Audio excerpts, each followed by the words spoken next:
In the 20th century, sociology relied on a confident prediction.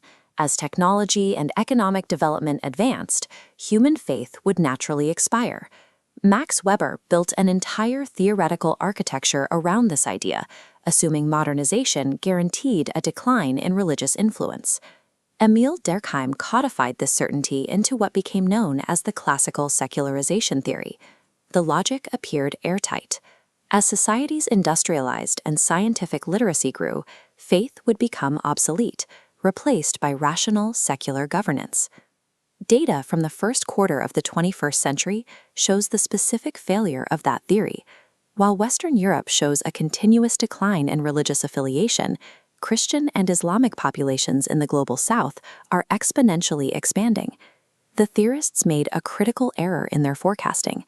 They took the highly specific history of the European Enlightenment and tried to apply it as a universal law for all human development.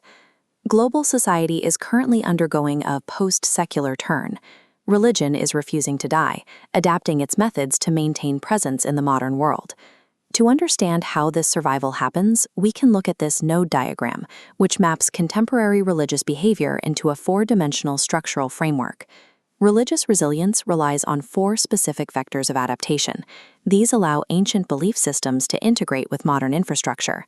Tracking these vectors provides a baseline for understanding how faith operates within Society 5.0, an era defined by the deep integration of physical environments and cyber networks. Operating without this framework leaves analysts and policymakers unaware of the structural pressures religious institutions exert on state governance. The first dimension of this model tracks geographic recentering. This map illustrates Christianity's demographic center of gravity migrating from North America and Europe down into sub-Saharan Africa and Latin America. This migration alters the character of the faith. In these growing centers, traditional orthodoxy is often replaced by highly experiential charismatic and Pentecostal traditions. Parallel to this, Islam continues a massive demographic surge, driven by high birth rates and a heavy concentration of youth populations globally. This demographic momentum feeds into the second dimension, institutional adaptation. To maintain relevance, religious organizations are decoupling from static historical structures and engaging directly with contemporary crises. You see this adaptation in environmental advocacy. Pope Francis leveraged the global Catholic infrastructure to issue the Laudato Si encyclical, framing climate action as a core theological mandate. A similar shift appears in the East. Leaders like the Dalai Lama champion engaged Buddhism, pulling monastic traditions into direct campaigns for social justice and environmental protection. Yet this outward adaptation clashes with internal friction. As institutions negotiate their relevance, battles over gender equality and LGBTQ rights remain intense points of structural tension. These geographic and institutional shifts prove that faith is no longer restricted to private life. It is actively negotiating public policy on a global scale. The third dimension explains how this public presence is harnessed by state power, political instrumentalization. In this context, identity politics strips theology of its spiritual content. Belief is repurposed as a boundary marker to define who belongs as a true citizen and who remains an outsider. In India, the ideology of Hindutva translates Hindu identity into a requirement for citizenship, marginalizing minority populations through mechanisms like the Citizenship Amendment Act. State leadership deploys these religious symbols to consolidate political loyalty across a massive population, prioritizing ethnic identity over secular democratic norms. A parallel mechanism operates in the United States, where Christian nationalism links religious affiliation directly to American identity, driving political support for exclusionary policies. And in Myanmar and Sri Lanka, Buddhist nationalism has been leveraged by the state to justify ethnic violence and the systematic displacement of the Rohingya.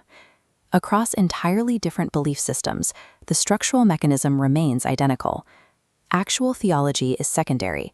Religion is primarily an operational tool for state building and minority exclusion. The fourth dimension acts as the accelerator for these political forces: digital mediatization. Religious practice now relies heavily on cyber-physical platforms, where artificial intelligence and hidden algorithms actively curate spiritual content.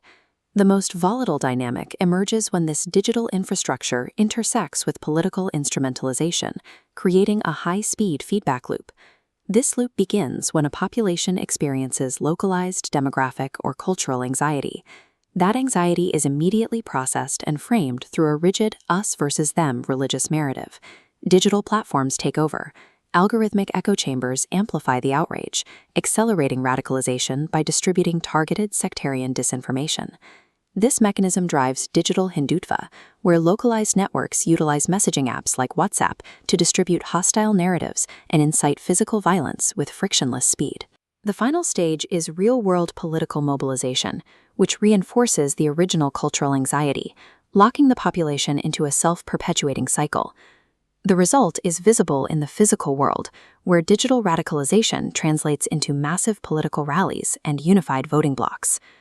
Modern digital architecture has effectively weaponized faith, maximizing its reach and political utility. Technology is serving to amplify, rather than dilute, religious fervor. Looking at the completed framework, the structure of the modern religious landscape becomes clear. The post-secular turn is defined by contradictory outcomes. Faith holds equal capacity for driving mass violence and fostering social resilience. The global security risks of ignoring this adaptability are severe. Incidents like the September 11th attacks function as symbolic performances of violence, utilizing rigid interpretations of sacred texts to wage asymmetrical warfare. This dynamic forces state agencies into the heavy securitization of faith, struggling to combat decentralized extremism and internet-fueled leaderless jihad. Yet simultaneously, these religious networks provide the massive organizational infrastructure required for civil mobilization, democratic resistance, and cross-cultural interfaith dialogue. For scholars and policymakers, the data is unambiguous. The assumption that religion is a fading artifact of history must be discarded. States and international institutions can no longer operate under the illusion that faith can be managed out of existence. Successfully navigating the future requires a sophisticated understanding of how ancient belief systems, algorithmic technologies, and state power now intersect. Surviving and thriving in Society 5.0 demands that we treat religious institutions as volatile, indispensable stakeholders in the architecture of global human security.